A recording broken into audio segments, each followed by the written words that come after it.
우리는 두 나라의 시민권을 갖고 있죠. 이 땅에 시민권을 갖고 있고 또 하나는 천국의 시민권을 갖고 있습니다. 그런데 육체가 어디 살고 있어요? 땅에 살고 있어요. 근데 땅에 살면서 땅의 인생만 목적을 두고 살게 되면 인생이 남는 게 없어요. 땅에서 살면서도 어떻게 그 다음에 하늘을 생각하고 살아가느냐. 그래야지만 인생이 뭔가 좀 열매가 있고 뭔가 인생이 세워지게 돼요. 근데 세상은 어떤 방식이냐면 속도 경쟁이에요. 다른 사람보다 내가 더 빨리 가야 되고요. 공부도 잘해야 되고 또 승진도 잘 내야 되고 돈도 더 많이 벌어야 되고 사업이 번성해야 되고 기본적으로 세상은 추월적인 것에 대부분 올인하게 됩니다.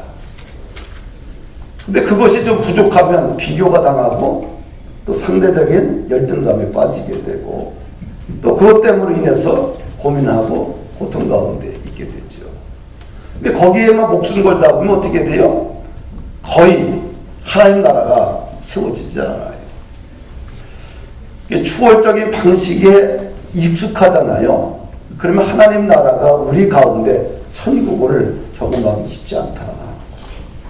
그래서 자신의 삶의 각도를 이렇게 잘 좀 분석 좀 해야 돼요. 그것이 오늘 본문의 이야기겠죠. 초월적인 삶과 또 추월적인 삶 사이에 어떤 관계가 있는가? 오늘 한 청년을 통해서 우리가 좀 배워보고자 합니다. 18절에 보니까 어떤 관리가 예수님을 찾아와요. 선한 선생님이여, 내가 무엇을 해야 영생을 얻겠습니까? 한 관리예요. 관리. 또 다른 성경에는 어떤 사람, 또 다른 성경에는 어떤 청년이 찾아왔어요. 그런데 그 청년의 플러스 알파가 또 뭐 있냐? 큰 재물을 소유한 사람이요. 좋죠, 그렇죠? 청년인데 그것도 청년이에요. 그런데 관리야, 공무원이죠. 한국의 청년들이 가장 좋아하는 게 뭐예요? 안정된 직장, 공무원이요, 그렇죠? 공무원이요. 그리고 뭐 가지고 있어요? 돈도 큰 부자라고 성경은 이야기를 하고 있어요.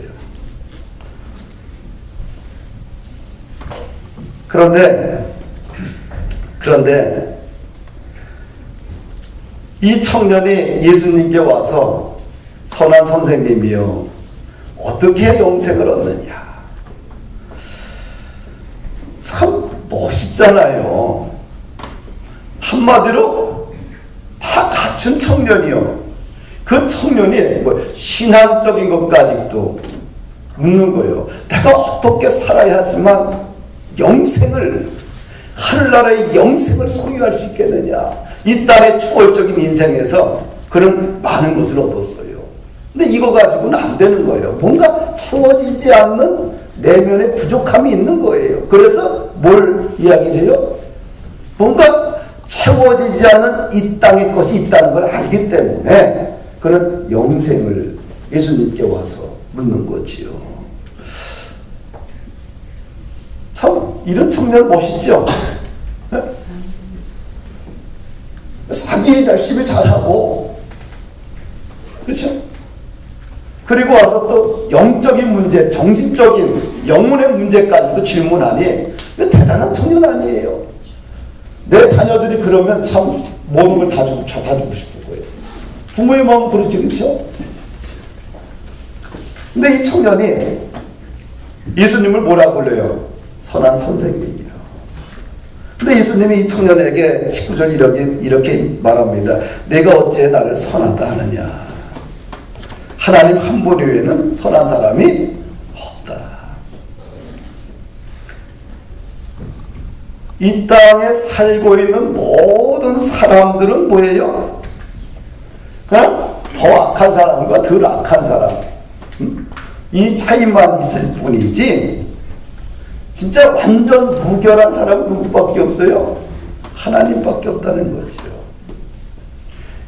하나님의 아들 예수님께서 이 땅에 3년 6개월 동안 제자들과 함께하는 육신의 생활을 했는데, 제자들이 예수님이 가고 나서 예수님의 삶에 대해서 서로 의논을 해요. 야, 예수님에게는 흠과 티와 못이 전혀 없고 완전 무결했다.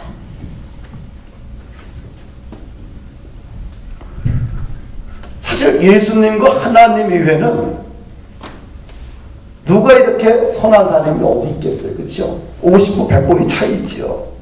우리 인간의 본성, 본질을 꿰뚫은 것이 로마서 3장에 나오는데, 또 이것이 또 우리들의 실체일 수 있습니다.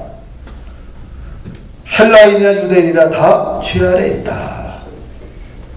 의인은 없나니 하나도 없고, 깨닫는 자도 없고, 하나님을 찾는 자도 없고, 다 치우쳐 무익하게 되고, 선을 행하는 자가 없고, 목구멍도 열린 무덤이고, 혀로는 속임을 일삼고, 입술에는 독사의 독이 가득하고, 그 입에는 저주와 악독이 가득하고, 그 발은 피 흘린 데 빠른지라.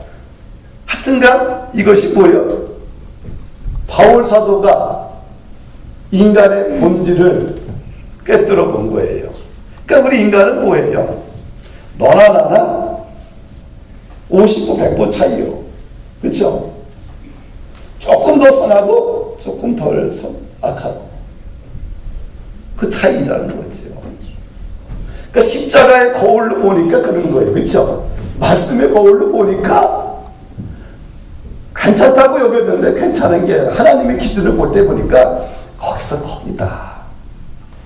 그러면 뭐 어떻게 우리가 사람을 봐야 되느냐? 우리가 안경이 있어요. 비판의 안경, 정죄의 안경. 이런 안경을 가지고 사람을 보게 되면 어떻게 돼요? 결국은 뭐예요?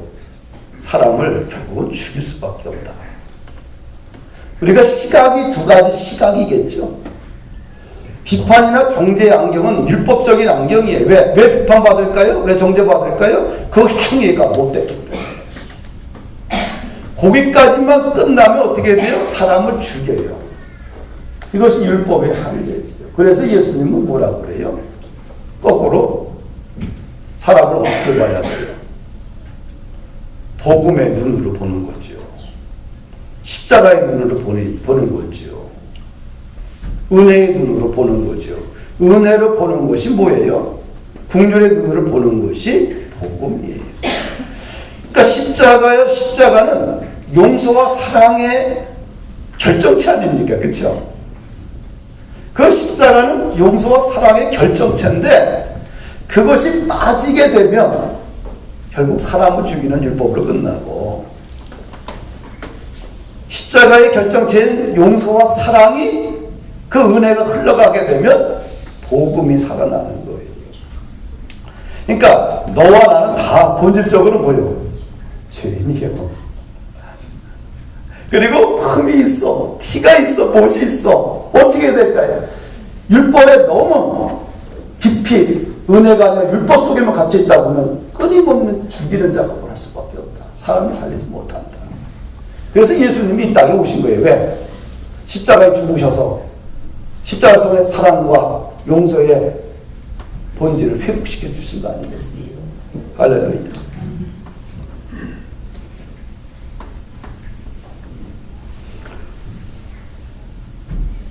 그리고 20절에 보니까 20절에 보니까 뭐라 그래요? 예수님이 뭐라 그래요? 내가 계명을 안 하니 뭐예요? 간음하지 말라, 살인하지 말라, 도둑질하지 말라, 거짓 증언하지 말라, 네 부모를 공경하라 하였으니. 간음은 뭡니까? 이웃의 정도를 지켰느냐, 정도를 지켜주었느냐는 얘기죠.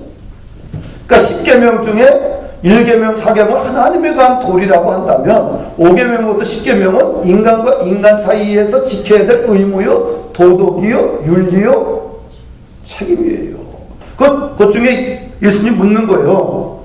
간음하지 말라 지켰냐? 이웃의 정조를, 이웃의 가정을 파괴하지 않았느냐? 이런 얘기죠. 살인하지 말라, 이웃의 생명을 네가 죽이지 않았느냐? 예수님께서 살인이라는 계명은 뭐예요? 간음이라는 계명은 마음의 동기지, 그렇죠? 꼭 여자를 갖다가 성취해야지만 간음이 아니라 마음의 본질적으로 동기가 이미 음욕을 품으면 이미 간음했다. 살인은 뭐예요? 죽여야지만 살인이 아니라 당연히 살인이죠. 마음에 죽이고자 하는 그런 의도를 가지고 있을 때 이미 살인했다. 그 다음에 도둑질하지 마. 이웃의 재산을 네가 지켜줘야 된다. 거짓증을 하지 말라. 이웃에 험담하지 않았느냐. 그러니까 명예살인하지 않았느냐. 이런 얘기겠지요. 네 부모를 공경했느냐. 네 부모를 멸시하지 않고 정말 공경하고 있느냐. 이런 얘기죠. 너 이거 다 지켰니? 그랬더니 뭐라고 그래요? 21절. 내가 어려서부터 다 지켰다. 참 괜찮지, 그쵸? 이런 아들 하나 두고 싶죠? 또 이런 딸 두고 싶죠? 그쵸? 별로 소망이 없어요. 네? 아니, 이런 아들 두고 이런 딸 두면 부모 얼마나 행복할까? 참 금상첨화요. 더 바랄 게 뭐가 있어요? 자기 직업도 똘망하게 갖고 있지. 그쵸? 또 십계명 중에 인간에 대한 도리와 책임과 의무를 성실하게 감당하는 사람이었지. 그뿐만 아니라 이 젊은이가 뭐해서 그런지 큰 부자이지. 거기에 또 영생까지, 영적인 문제까지 고민하는 친구지. 이 땅의 것 갖고는 영혼의 목마름을 채울 수 없다는 걸 아는 거예요. 그렇게 다 가졌는데도 불구하고. 좋잖아요. 이런 사람 만나고 싶지, 그렇죠? 참 내가 봐도 너무 귀한 사람이에요. 그런데 우리 인간의 눈으로 보게 되면 칭찬받아야 돼요. 정말 칭찬해줘야 돼요. 이렇게 사는 청년이 어디 있겠어요. 그런데 예수님의 눈은 또 우리와 좀 다르다는 사실이죠. 22절 볼까요, 한번? 예수께서 이 말을 들으시고 이르시되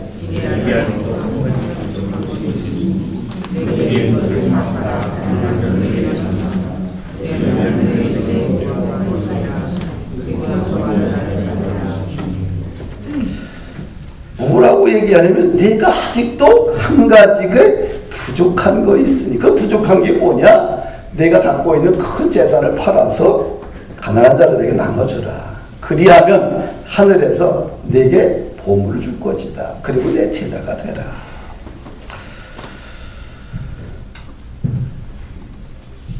우리가 봐서는 정말 훌륭한 청년인데 예수님의 눈으로 보니까 한 가지 부족하다는 거예요. 재물을 다 팔아서 이웃에게 나눠주라는 거예요. 그러면 그 다음에 보물, 네가 이야기하는 진짜 천국 보물을 주겠다는 거예요. 참 어려운 문제입니다.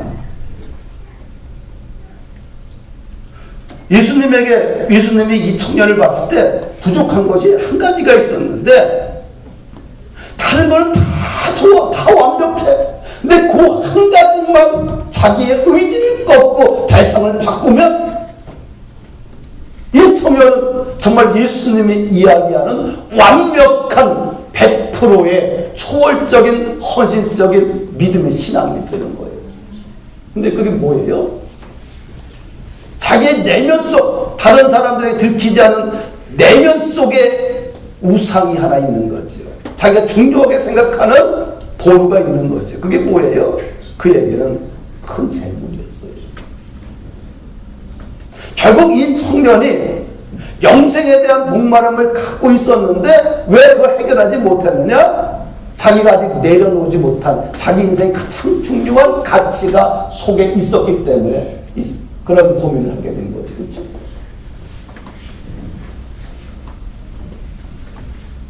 자기 인생의 첫 번째 차림, 그것이 누구냐? 예수님이 네 재산 다 팔아서 드려갈 게 몰상식한 예수님이겠어요? 아니지요. 이 말은 1차적으로 대상을 좀 바꿔보라.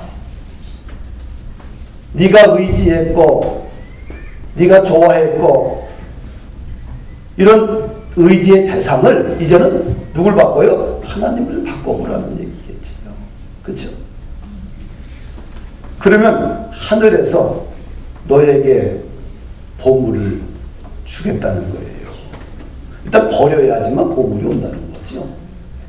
근데 우리 인간은 뭐예요? 두 가지 다 가지고서 뭔가 다 얻으려고 해요.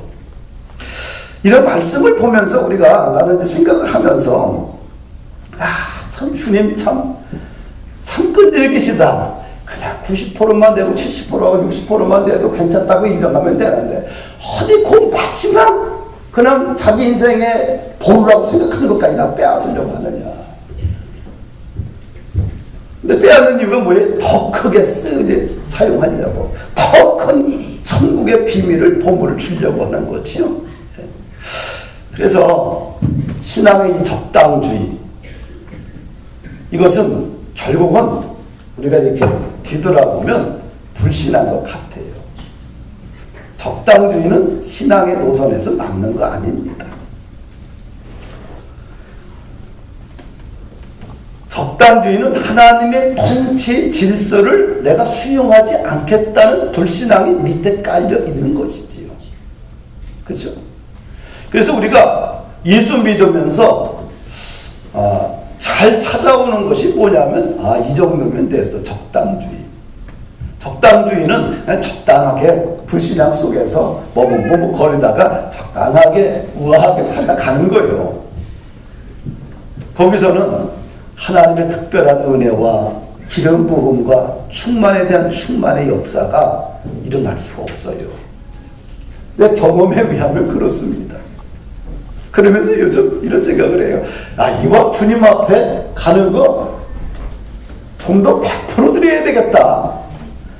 그러니까 결정 100%를 드려야지만 주님의 마음에 좀 흡족하지 않겠나. 그래서 우리는 날마다 누구의 저울에 이렇게 달아야 돼요? 내 저울이 아니라 상대방의 저울이 아니라 하나님의 저울에 자기 자신을 이렇게 좀 다뤄야 돼요. 그래서 하나님의 저울에 달다 보면 내가 뭐가 부족하구나 알게 되겠지요. 이 바벨론은 누가 세웠냐? 느부갓네살 왕이 세웠어요. 그 아들이 벨사살 왕이 왕위를 이제 이어가게 됩니다. 근데 왕이 되자마자 이 벨사살 왕이 이제 왕이 주기식을 하잖아요. 그럴 때 아주 귀한 사람들을 한 1000명을 초대를 해요. 근데 아버지 바벨론 왕은 바벨론의 아버지 바벨론 왕의 느부갓네살 왕 아버지는 이스라엘 하나님을 좀 무서워했어요. 두려워했어요. 예루살렘 성에서 성전에서 예물 드렸던 모든 선물을 다 가져다 바벨론 창고에 다 집어넣었어요. 그거 가지고 무서워서 쓰질 않았어요. 근데 이 아들이라는 녀석은 사람들을 초청해놓고 그걸 갖다가 성물을 다 끄집어내고 숫자로 돌렸어. 하나님을 모독했지요. 무시했지요. 그 밤에 하나님께서 나타나갖고 그에게 3가지 저주를 합니다. 뭘 저주하냐? 성경 말씀을 보니까 메데 데겔 우르바신이라고 다니엘서 5장 26절에 그렇게 손가락지 딱 손가락이 나와가지고 벽에다 글자를 쓰는 거야. 근데 메데 데겔 우르바신 이 뜻은 뭐냐? 메데는 왕의 세대가 이제 끝났다. 그 다음에 데겔은 하나님이 저울에 너를 달아보니까 부족하다. 그 다음에 우르바시는 이것은 뭐냐? 왕의 나라를 나눌 것이다. 그 밤에 하나님이 그 왕을 데려가셨어요. 그래서 우리가 살면서 어떻게 살아야 되겠느냐? 이제 이런 문제들을 좀 서로 우리가 깊이 성찰을 하게 되잖아요. 근데 타인의 저울이 아니라 어떻게 돼요? 십자가의 저울로 하나님의 저울로 자꾸 뒤돌아보면서 저울질을 좀 해보면 좋지 않겠나. 난 쟤보다 잘해. 난 쟤보다 헌금제가도 잘하고, 나는 쟤보다 신앙생활 주일서 예배도 잘 드리고, 이런 게 아니라 사람이 어떤 비교의 대상이 아니라 말씀의 비교의 대상, 말씀으로 비교해서 자신을 점검하는 것이 우리 신앙을 살아가는 데서 좀 좋지 않겠나라는 생각을 가져요. 그런데 참 재미난 것은 뭐냐면 주님이 이런 영생의 축복, 하늘의 보물을 줄 준비를 다 하고 있는데 이 친구가 23절 보니까 그 사람이 큰 부자임으로 이 말씀을 듣고 심히 근심하더라. 24절 보니까 예수께서 그를 보시고 그 청년을 보시고 이르시되 재물이 있는 자는 하나님 나라에 들어가기가 얼마나 어려운지 낙타가 바늘기로 들어가는 것이 부자가 하나님의 나라에 들어가는 것보다 쉬우니라 하시니. 참 어렵고 또 쉬운 문제입니다. 하나님의 말씀을 들었으면 근심 없이 주여 내가 그렇게 하겠습니다 이래야 되는데 하나님과 영생과 물질을 이제 저울질 하잖아요. 뭐가 높았어요? 물질이 너무 위험한 거예요. 그러니까 뭐가 생겨? 마음에 근심이 아니라 큰 근심이 생기고 돌아가 버리고 하늘의 보물을 이제 포기하는 것을 보게 돼요. 그러면서 주님이 이 청년에게 말합니다. 그 청년을 보면서 재물 있는 자가 하나님 나라에 들어가기가 참 합당치 않다. 참 쉽지 않다. 참 반듯한데 모든 것을 다 소유한 사람이고 인간의 도리에 대해서도 철저하게 책임과 의무를 다했던 성품도 온전했던 인성교육에 잘 됐던 이 청년인데 결국은 물질이라는 그거 앞에서 이 추월적인 이 세상에 가장 중요한 이 돈이라는 문제 앞에서 그가 근심이 되고 무너지는 것을 보게 돼요. 하나님께서 많은 이 중에 이분은 물질에 대해서 못 내려놓은 거지요. 또 우리가 살면서 우리 하나님보다 앞선 이 가치들이 얼마나 많아요. 어떤 사람은 건강일 수도 있어요. 그렇죠? 주일날 왜 못 나오냐? 나 운동해야 돼. 축구해야 돼. 아침 조기 축구. 진짜라니까요. 내가 구리에서 선도를 이렇게 하다가 봤더니 사람이 얼굴도 잘생기고 아주 몸매도 좋아. 그래서 참 몸 좋다 봤더니 나보다 한 살 아래요. 교회 다니지 왜 잘 옛날에 다녔대. 지금 왜 못 다냐? 조기 축구의 회장을 하고 있기 때문에 그거를 갈 수가 없고. 이 청년에게는 물질이라는 것이 근심의 덩어리였고 또 어떤 사람에게는 이건 학위가 될 수도 있고 명예가 될 수도 있고 운동이 될 수도 있고 취미생활이 많이 있겠죠. 그렇죠? 살면서 우리가 영생과 하늘의 보물 천국을 소유하기 위해서는 하나님보다 더 앞선 것들이 있어서는 좀 곤란하지 않겠나 이런 얘기들입니다. 27절 볼까요? 같이 한번 읽어볼까요?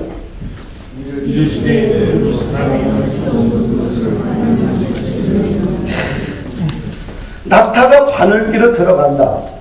그거 쉽다. 사실은 불가능한 얘기를 예수님께서 비유로 하신 거예요. 아주 극단적인 비유죠.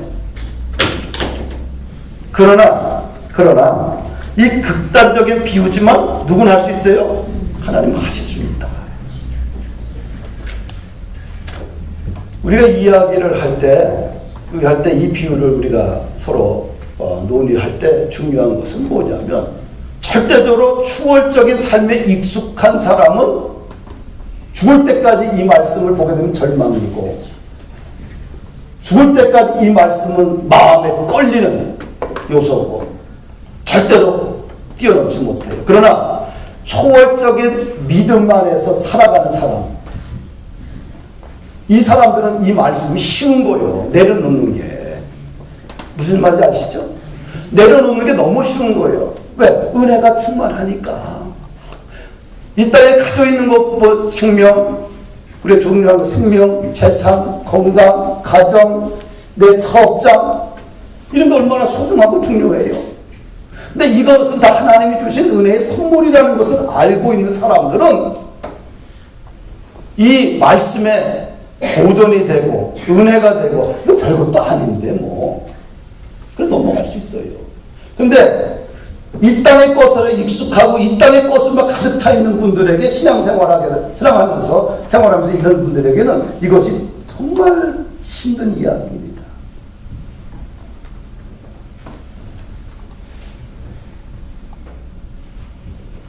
우리가 이 기독교 신앙을 갖다가 기독교를 우리가 프로테스탄트, 개신교를 프로테스탄트라고 합니다.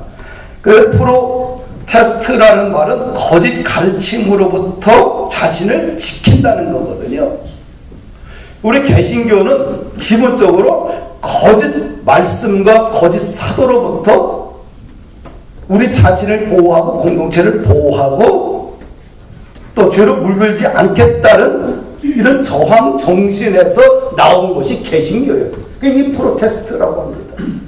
그러면서 다른 사람들 프로테스탄트 개신교도라고 이야기하는 거지요. 우리가 삶의 방식을 추구할 때에 중요한 것은 뭐냐면 추월적인 인생에 익숙할 거냐 아니면 초월적인 삶을 살 것이냐는 거지요. 초월적인 삶을 지향할 때 이 땅의 시민권으로 살면서도 하늘의 천국 자녀처럼 살 수 있고 또 분리하며 살아갈 수 있고 또 이 속에서 정의가 무엇인지를 알고 살아갈 수 있다는 것이요.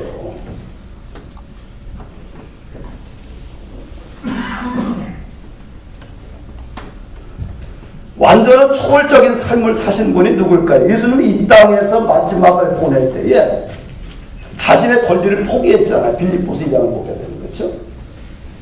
하나님과 동등됨을 취하지 않고요. 자신의 권리를 다 일임했어요. 그리고 십자가에 죽기까지 복종했고요. 십자가에 죽으셨어요. 그러니까 자신의 생명을 그냥 드린 겁니다. 십자가 앞에서 인류를 위해서. 초월적인 선택을 통해서 그의 인생이 어떻게 됐어요? 하나님이 그의 이름을 모든 민족 위에 뛰어나게 하셨고 주 예수 그리스도의 이름을 통해서만 구원을 받을 수 있도록 구원의 통로, 영생의 통로를 마련해 주신 겁니다. 그래서 우리가 기도할 때 마지막 주 예수 그리스도 이름으로 기도합니다. 마무리하는 거예요. 왜? 주님의 이름으로 기도해주면 그 기도가 응답되는 거예요. 왜? 통로가 누구요? 예수님. 모든 것을 세상 만사 모든 것을 예수님의 이름으로 통하게 했어요. 로마로 가는 길 그것이 아니라 우리 인생의 모든 길은 예수 그리스도의 이름의 통로를 통해서 완성되게 하는 하나님이 그에게 초월적인 인생의 삶을 마감했기 때문에 주신 은혜예요. 그래서 주 예수 그리스도 이름으로 믿고 기도하고 무릎 꿇을 때 하나님의 역사가 그들의 인생 전반 가운데 흘러가게 되는 거지요. 할렐루야. 우리가 다니엘의 세 친구 늘 얘기하잖아요. 다니엘에서 얼마나 감동적인 청년들입니다. 그것도 잘 날아가는 자기 나라가 망해가지고 바벨론의 포로로 갔는데 거기서 뽑혀가지고 장학생이 돼가지고 훈련을 잘 받았어요. 미래가 보장됩니다. 돈도 여자도 권력도 모든 것이 보장되지만 그들의 인생에 한 가지 문제가 있어. 이 청년들에게 뭐냐, 야 너희들 믿는 하나님 버리고 이 사람을 만든 이 우상 절해라. 그것만 하면 되는데 안 하는 거예요. 우리가 죽을지언정 그건 못하겠다. 난 여호와 하나님을 믿는 신앙인이다. 그래서 풀무불에 들어갑니다. 하나님이 이 풀무불에 건져내지 아니할지라도 우리는 원망하지 않습니다. 그 죽으로 들어가. 이게 가능한 얘기입니까? 초월적인 속도 경쟁에 익숙한 사람은 죽었다 깨도 이전 못해. 배교하고 말지, 배도하고 말지. 누가 이 땅에 살면서 하늘나라를 알고 예수를 알고 하나님을 알고 믿음의 길이 뭔지를 알고 어떤 것이 인생의 영원히 사는 것인지 아는 사람들은 죽음을 선택하는 거예요. 할렐루야.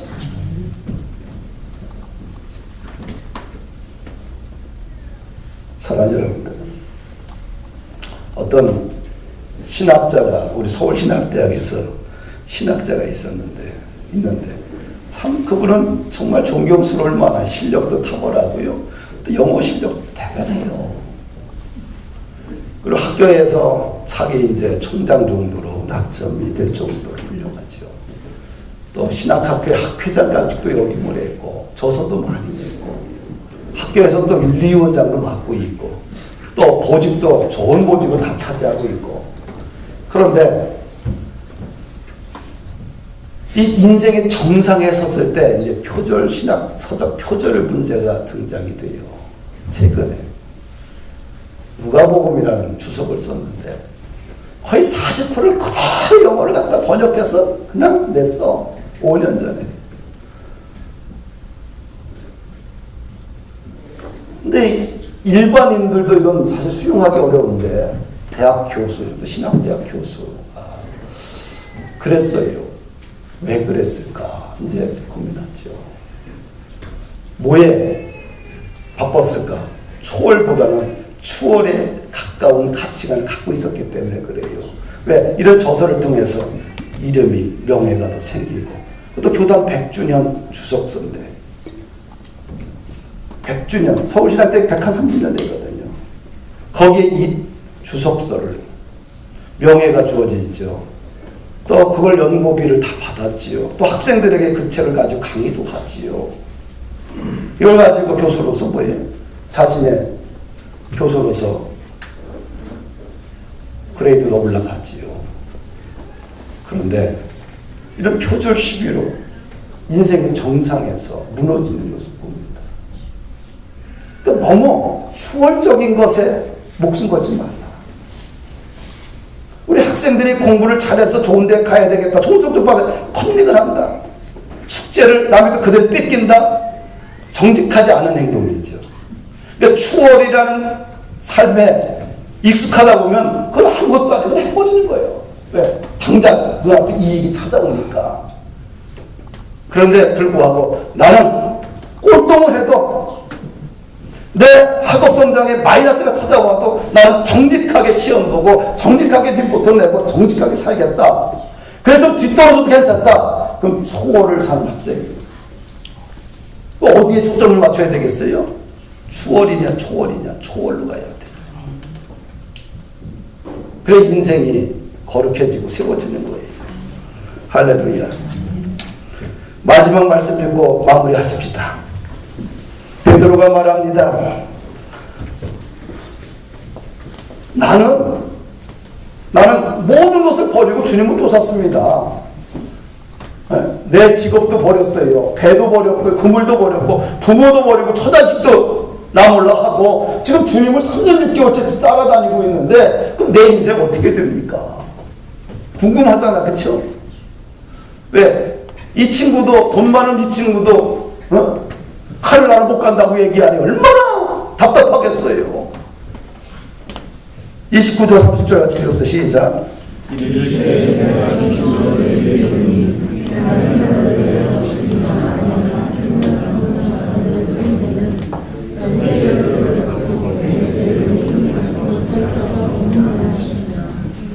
하나님의 나라를 위하여 집이나 아내나 형제나 부모나 자녀를 버리고 완전히 버려버리고 나는 나 이렇게 살라는 얘기 아니겠지. 이 말은 뭐예요? 우선순위의 문제겠죠. 먼저 누구를? 하나님을 위해서. 먼저 하나님의 나라를 위해서, 하나님의 뜻을 위해서 그걸 우선순위에 놓고 살게 되면 어떻게 돼요? 현세에 여러 배를 받고 마가복음에는 100배를 받고. 왜 이렇게 하나님께서 이런 복의 기준을 이렇게 100배고 이렇게 말씀했냐? 인간이 사악해서 그래. 하나님이 100배밖에 안 줄 사람이에요? 하늘의 권능과 능력이 탁월한 분인데, 그쵸? 모든 걸 소유하신 분인데, 창조자인데, 하나님 말씀하면 그 즉시 모든 치료가 완벽하게 되는데, 하나님께서 개입하시면 그 인생의 대로가 열려버리는데, 안 되는 것도 되게 되는데, 최소한의 약속인 거예요. 야, 사악한 인간들아, 믿으라는 얘기요. 하나님을 앞세우고 하나님의 나라를 위하여 꿈꾸고 드린 인생은 이 땅에서 현세에서 100배의 복을 최소한 준다. 그리고 영생을, 내세의 영생을 주겠다는 약속이요. 할렐루야. 사랑하는 성도 여러분들, 추월에 너무 목숨 걸고 거기가 전부인 줄 착각하지 마셔요. 우리는 이 현실의 삶을 살 때 어떻게 돼요? 살면서 초월적인 인생을 살아가자. 그러면 모든 것을 수용할 수 있는 능력이 생긴다. 아멘.